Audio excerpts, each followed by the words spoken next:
Saudara, situasi Selat Hormuz kian memanas. Kini Arab Saudi dan Kuwait mencabut pembatasan penggunaan pangkalan dan wilayah udara untuk Amerika Serikat untuk membuka kembali Selat Hormuz. Akankah langkah dua negara ini jadi hambatan antara Amerika Serikat dengan Iran untuk mencapai kesepakatan damai?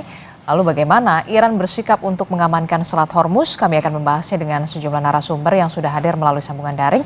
Ada Guru Besar Sejarah dan Geopolitik Timur Tengah Universitas Indonesia, ada Pak Ion Mahmudi. Dan juga ada pengamat intelijen keamanan Universitas Indonesia, ada Pak Stanislaus Rianta. Selamat pagi Bapak-Bapak, Assalamualaikum. Selamat pagi, Waalaikumsalam warahmatullahi wabarakatuh. Ya, saya ingin ke Pak Ion dulu. Pak Ion, ini kalau kita lihat ya, Arab Saudi dan juga Kuwait, langkah yang kemudian dilakukan untuk membuka kembali Amerika Serikat, membebaskan Amerika Serikat kembali, ini bukannya malah memperkeruh keadaan yang saat ini kemarin sempat mereda begitu antara Amerika Serikat dan juga Iran. Bagaimana Anda melihat ini? Ya, apabila kemudian izin dari Arab Saudi dan Kuwait ini berlangsung, maka tentu dampak yang akan terjadi adalah potensi perang akan semakin berkepanjangan karena Iran sendiri tidak mau menyerah dengan tekanan dalam kaitan diplomasi. Nah, diplomasi bom yang dilakukan oleh Amerika itu benar-benar tidak bisa diterima oleh Iran.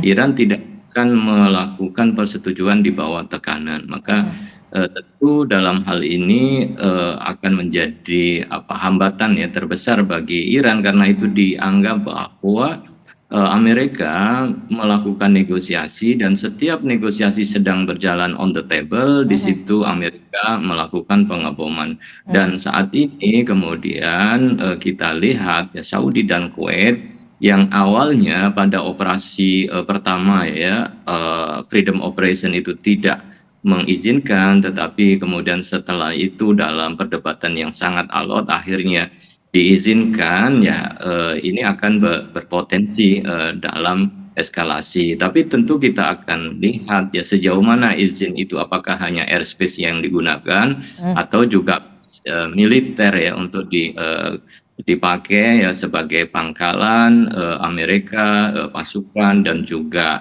alutsistanya di sana, atau sebagai manuver saja untuk bisa masuk sebagai overflight di wilayah mereka. Tetapi kalau kemudian diaktifkan kembali pangkalan militer yang sebelumnya tidak dikosongkan, ini tentu dianggap sebagai ancaman baru bagi Iran bahwa dua negara itu, Saudi, Kuwait, dan tentu UAE dianggap secara terang-terangan terlibat di dalam peperangan ini yang selama ini mereka mencoba untuk menarik diri untuk terlibat. Tapi apakah sudah dihitung sejauh itu izin dari Saudi dan Kuwait dalam hal mendukung operasi pembebasan yang dilakukan oleh Amerika.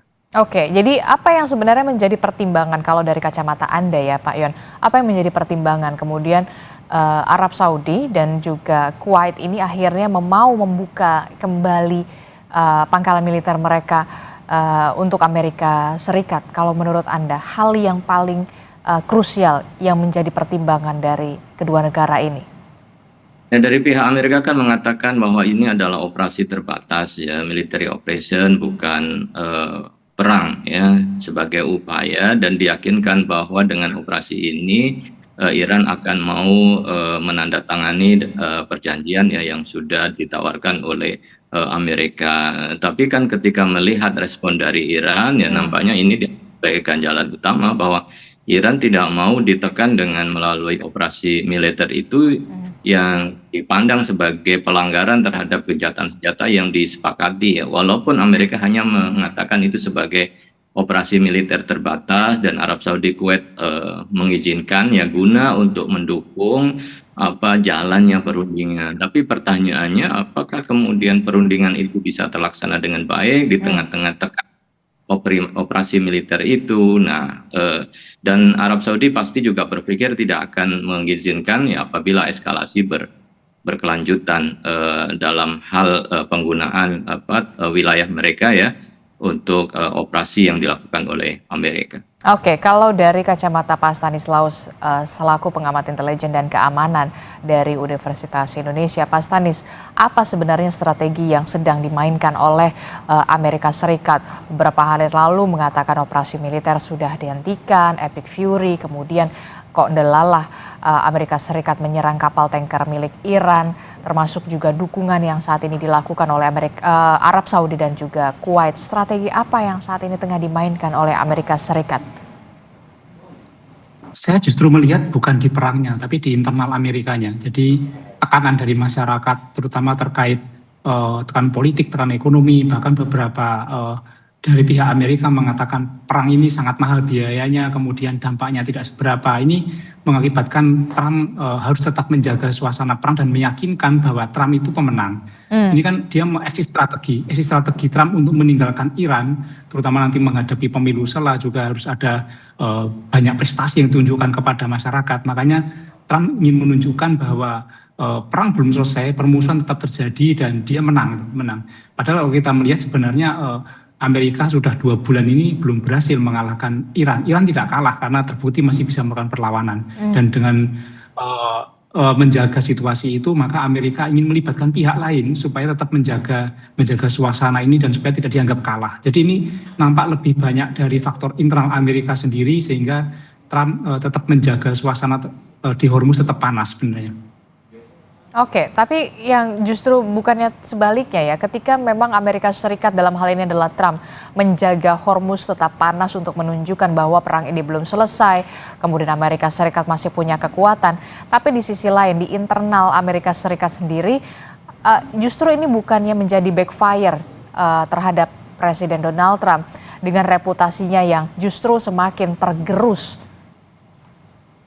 Ya, ini kan sudah terbelah suasana di Amerika. Tidak seperti di Iran yang justru malah semakin kompak bersatu. Bahkan ketika ada pendaftaran milisi, udah hampir semua orang di Iran, orang dewasa mendaftar milisi dan kompak untuk melawan Amerika. Tapi di Amerika berbeda. Sebagian pihak mengatakan ini bukan perang Amerika, ini perangnya Trump. Kemudian banyak protes juga terkait biaya. Tapi ketika Trump nanti meninggalkan Iran dengan kekalahan, itu akan lebih memalukan lagi.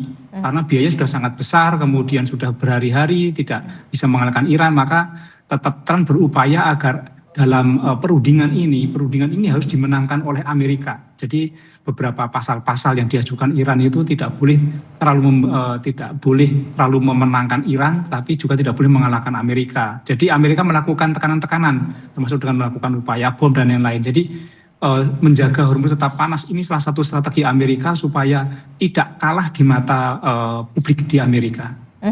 Bagaimana respon Pak Yon melihat perspektif dari Pak Stanis yang mengatakan Trump menjaga Hormuz tetap panas untuk bisa menjaga internal dari Amerika Serikat sendiri? Ya, memang kan betul ya bahwa Amerika sendiri kan ingin menyampaikan kepada publik ya di dalam termasuk juga publik internasional bahwa negara-negara Teluk itu mendukung apa yang dilakukan oleh Trump dalam upaya untuk membebaskan Selat Hormuz. Jadi upaya untuk menegosiasikan dalam tanda kutip memaksa meyakinkan Saudi dan Kuwait untuk menerima dibuka ya penggunaan pangkalan militer ya mereka untuk operasi militer ya yang itu sebagai operasi sementara sebenarnya kan bukan dianggap.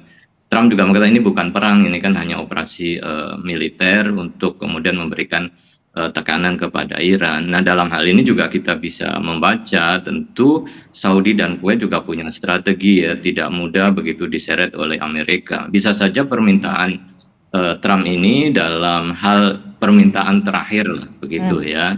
Dalam hal ini begitu ya bisa menerima permintaan Amerika. Setelah itu nomor gitu ya, tidak ada lagi permintaan dan yang dilakukan sebagai upaya untuk menyelamatkan ya Trump dalam penguasaan dan pembebasan Selat Hormuz. Karena yang membuat Selat Hormuz itu ditutup itu kan karena Trump itu sendiri karena sebelumnya sebelum perang Selat Hormuz itu terbuka dan bebas gitu ya. Tapi setelah perang justru Selat Hormuz ini menjadi tertutup ya. Kalau kemudian tujuan perang itu untuk membebaskan Selat Hormuz, saya kira itu bukan capaian karena sebelum perang Selat Hormuz sudah dibuka begitu. Sekarang nggak ada masalah.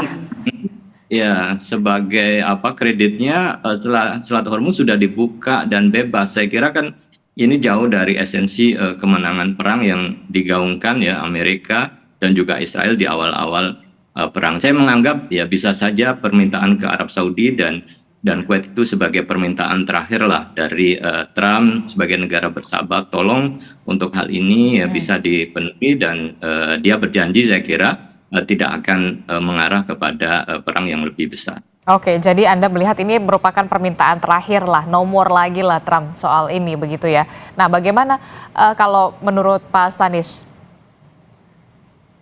Ya, sebenarnya ini kan sudah perubahan intensi ya.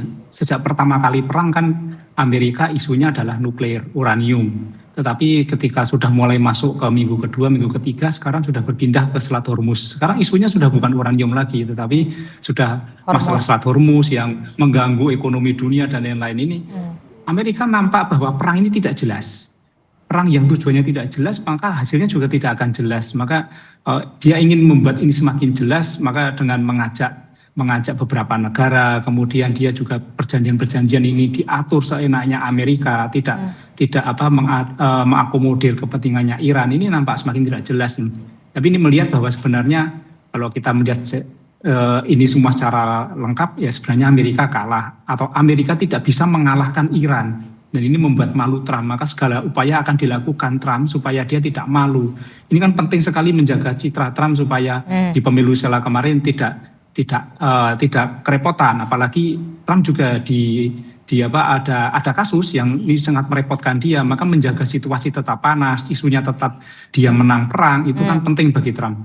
Oke, tapi kemudian yang jadi pertanyaan, kenapa baru sekarang Arab Saudi dan juga Kuwait membuka lagi akses bagi Amerika Serikat ketika Amerika Serikat dan juga Iran ini sedang menjajaki kesepakatan damai. Apa yang menjadi pertanyaannya adalah kenapa baru sekarang? Apa pemicunya, Pak Stanis? Ya kan tidak hanya Arab dan Kuwait yang baru sekarang ini mulai berkomunikasi. Cina juga baru sekarang ini berkomunikasi secara terbuka dengan Amerika dengan Iran. Ini kan sebenarnya ketika sudah ada arah menuju perdamaian, maka banyak pihak akan membantu. Jerman juga kan, Prancis juga sudah mulai mau mengirimkan kapal. Ini saya kira upaya-upaya banyak pihak untuk segera mendamaikan situasi dan Selat Hormuz segera dibuka. Jadi tujuannya ketika dibuka itu sebenarnya bukan untuk perang, tetapi untuk berdamai. Saya yakin bahwa semua arahnya ke situ, tetapi tidak untuk membantu Amerika secara terbuka kemudian untuk membantu perang melawan Iran, tidak. Tetapi untuk tujuannya adalah membuka Selat Hormuz. Oke, tapi kalau saya bertanya ke Pak Yon, jadi sebenarnya bagaimana sih sejarah hubungan antara Uni Emirat Arab begitu ya, dalam hal ini adalah Arab Saudi, kemudian adalah Kuwait dan juga Iran. Ada friksi-friksi yang kemudian harus dijelaskan kepada pemirsa. Mengapa kemudian akhirnya Kuwait dan juga Arab Saudi membuka untuk Amerika Serikat? Ya, memang kan konstelasinya berubah-ubah ya. Sebelum Ayatollah berkuasa, Shah Iran itu adalah pendukung utama Amerika dan Israel. Sementara negara-negara Arab adalah konfrontasi dengan Amerika dengan Israel. Tetapi kan situasinya berubah. Sekarang Arab bersama dengan Amerika dan Israel, kemudian Iran memusuhi. Tetapi itu terjadi perubahan setelah perang Amerika Israel dengan Iran, bahwa ternyata negara-negara Arab juga tidak mau sepenuhnya dijadikan korban oleh Amerika dalam kaitannya perang ini. Sehingga semua saya kira di regional itu sudah mulai berpikir secara rasional, mengukur ya untuk ruginya, resiko-resiko dihadapi apabila harus mendukung Amerika. Nampaknya Trump saja yang kemudian secara emosional gitu ya memaksakan perang ini, dan ketika akan mengakhiri ini nanti kan ada photo session itu dalam mengakhiri perang ini. Trump inginnya di belakang Trump itu ada negara-negara Arab yang tetap mendukung atau dan bersamanya. Walaupun secara psikologis negara-negara itu sudah tidak happy lagi begitu ya dengan Trump. Tetapi kan ini strategi untuk menyelamatkan facing the face ya Trump itu sendiri, dan dengan itu negara-negara Arab berpikir bahwa perang akan diakhiri, kemudian juga negosiasi itu akan menghasilkan ya saya katakan tadi ini adalah permintaan terakhir gitu ya.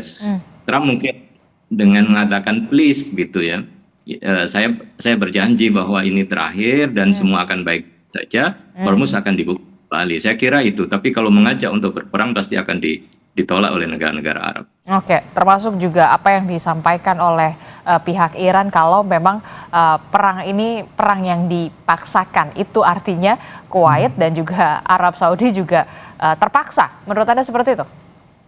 Ya dan mereka juga nggak akan terlibat dalam suatu posisi yang memaksa mereka begitu ya berperang, sementara strategis ya mereka melihat itu tidak menguntungkan mereka. Iran sendiri kan juga mengatakan klaim Amerika bahwa kehancuran itu telah nyata ya, tentara dan juga balistiknya sudah hancur, tetapi kan Menteri Luar Negeri mengatakan tidak, sebaliknya kami sudah kondisinya 120% ya dibanding sebelumnya begitu ya, kekuatan yang kami miliki. Nah ini kan juga perang urat saraf juga dilakukan, dan apakah negara-negara Arab mau bersama Amerika dalam kondisi seperti ini? Dan kondisi memang perang harus dan akan disudahi, tetapi bagaimana menyudahi itu saya kira yang sedang dinegosiasi ya dalam perundingan beberapa hari ini. Oke, jadi formulasi untuk menyudahi perang inilah yang kemudian sedang digodok bersama begitu ya, tidak hanya oleh Amerika Serikat dan juga Iran, tapi kemudian juga negara-negara teluk di sana begitu, harus berstrategi. Kalau Pak Stanis sendiri melihat, apakah pemicunya salah satunya Amerika Serikat ini dalam tanda kutip memanas lagi di Hormuz adalah oke, ini permintaan terakhir dan segala macam. Tapi dibentuknya Badan Pengendali Hormuz yang dikatakan oleh Iran ini justru membuka perang lagi di Selat Hormuz semakin tajam dan juga semakin memanas. Ya, ini kan sebenarnya kegagalan Amerika untuk berperang. Di dalam ilmu perang kan sebenarnya kalau kita bisa mengenali musuh kita dengan detail, maka kita bisa mengalahkan. Tapi Amerika tidak bisa melihat bagaimana Iran saat ini. Bahkan ketika Amerika melakukan klaim telah menghancurkan Iran, ternyata kita lihat di media beberapa hari ini ada bocoran dari CIA yang mengatakan bahwa kekuatan Iran itu 70% masih utuh. Bahkan sekarang milisi mulai bergabung. Ini menunjukkan sebenarnya Iran makin solid di dalam perang ini, sementara Amerika malah makin tidak solid, makin banyak pertentangan untuk Trump. Nah, akhirnya strategi Trump itu berubah-ubah, labil. Dari sejak pertama mau melakukan serangan udara, mau pendaratan di darat, di pantai, kemudian serangan macam-macam itu, tapi tidak pernah dilakukan. Atau mungkin hanya nyaris, hanya kecil saja. Sehingga dramanya berubah-ubah terus, serinya berubah-ubah, sampai sekarang mau membuat Badan Pengendali Hormuz ya pasti tentu ditolak. Karena Amerika ya siapa dia, ini kan di kawasan Timur Tengah, dia bukan siapa-siapa di situ, kenapa mau membuat seperti itu.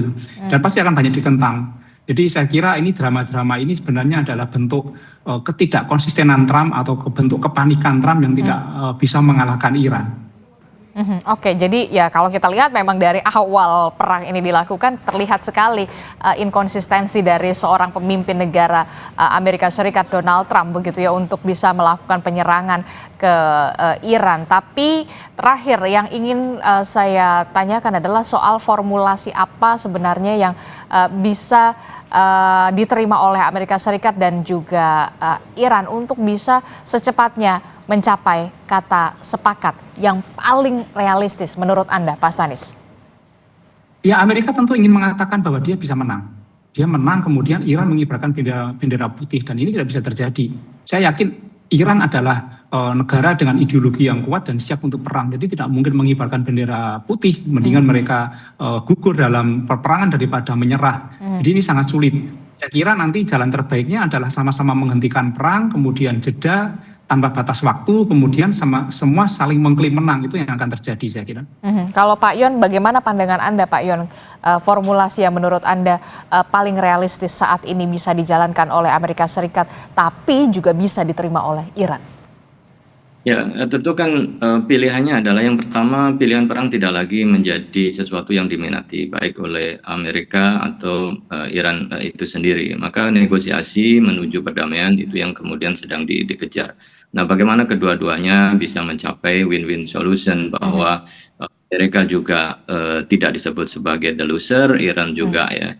Kemudian tidak menyerah kepada Amerika. Ini kan kuncinya. Dan salah satu aspek penting itu kan negosiasi tentang pengayaan nuklir itu, bahwa Amerika tetap tidak ada pengayaan. Ya, siapapun akan berpikir bahwa nggak ada yang mengatakan bahwa Iran capable. Nah, ini kan klaim yang dilakukan oleh Amerika. Termasuk juga bahan-bahan pengayaan yang akan diambil oleh Amerika, tapi Iran mengatakan ya itu diserahkan kepada negara ketiga, yaitu bisa saja ke Rusia. Nah, proses ke negosiasi nampaknya kan sudah mulai ada mencair ya, tidak pada tadi tekanan yang sebelumnya ya, no more uranium dan lain sebagainya, tetapi batas waktunya. Kalau Amerika 20 tahun, kemudian Iran menawar 10 tahun. Berarti kan sudah mulai titik-titik negosiasi yang harusnya itu bisa segera dicapai. Amerika sebenarnya nggak ada kepentingan kok untuk melarang pengayaan uranium, karena kan jauh dari Amerika. Tapi pasti yang menjadi hambatan adalah kepentingan Israel, karena itu akan mengancam Israel. Nah, ini saya kira hal yang akan menjadi titik krusial, dan dalam seminggu 2 minggu harusnya sih bisa tercapai deal untuk penghentian perang. Oke, paling tidak seminggu 2 minggu ke depan kita harapkan kesepakatan ini bisa ada titik terang. Itu soal uranium. Lalu bagaimana dengan Hormuz yang tampaknya kedua belah pihak ini masih kekeh dengan pendirian mereka masing-masing? Ya, kalau itu sudah mulai disepakati, maka konsekuensinya Hormuz akan dibuka. Jadi ketika Iran mendapatkan jaminan bahwa Amerika tidak akan lagi mengulangi serangan ke depannya, kemudian Iran mau menegosiasikan masalah uranium, maka secara otomatis ya Hormuz akan dibuka. Saya kira posisi ini ya, Hormuz yang dibuka itu adalah yang ditunggu-tunggu oleh dunia internasional. Sementara masalah nuklir kan ya sesuatu yang sebenarnya tidak penting ya, tapi Amerika sudah dianggap sebagai negara yang bertanggung jawab di atas tragedi penutupan Selat Hormuz. Oke, baik, terima kasih Guru Besar Sejarah dan Geopolitik Timur Tengah dari Universitas Indonesia, Pak Yon Mahmudi. Kemudian juga ada pengamat intelijen dan keamanan Universitas Indonesia, Pak Stanislaus Rianta telah bergabung bersama kami. Sehat selalu Bapak-Bapak, Assalamualaikum, selamat pagi. Ya. Waalaikumsalam. Selamat pagi.